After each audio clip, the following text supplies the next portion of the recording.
नमस्कार साଙ୍ଗमाने welcome to my new mini blog. तो मैं आपको जमती कि मो प्रीवियस वीडियो जनईली कहार बर्थडे अच्छे मुझे जनईबी। तो से ए महाशय भी आसी जाइए आईटी मु कहूँ कि मो बर्थडे तो एत डेकोरेशन हुए एबे कौन हो तो कथा कौन कि बर्थडे थिला मो सान भौणीर आईटी भाई मैंने बजाउं बक्स।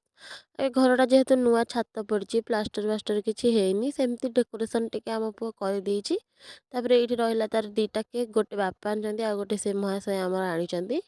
तापर ये आमर बर्थडे डेकोरेशन भी सरी जाइए आईटी मो बेस्ट केमती पागल पर नाचुची देखूँ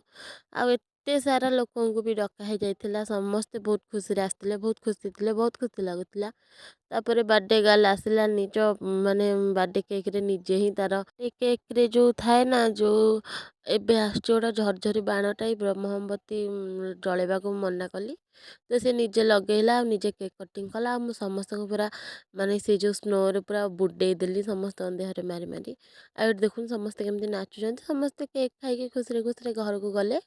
आमर से दिन पूरी खीरी दवाई पड़ानी कहीं आम घर पाखे 11 भोजी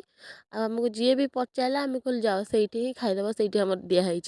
पूरी खीरी आमर से आम खाईदेलु एत सारा आइटम भी होती देखिपे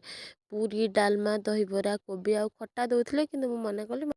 तो लास्ट को खाई मु खीरी सांग मैंने आज भिडियोटा ये रखुच्छे मो भिडियो पसंद आसे लाइक कमेंट शेयर सब्सक्राइब करदेवे। आ हाँ सांग मैंने आउ गोटे कथा आपण मैंने मो भिडियो तो देखते सब्सक्राइब करूना प्लीज सब्सक्राइब कर दिंतु।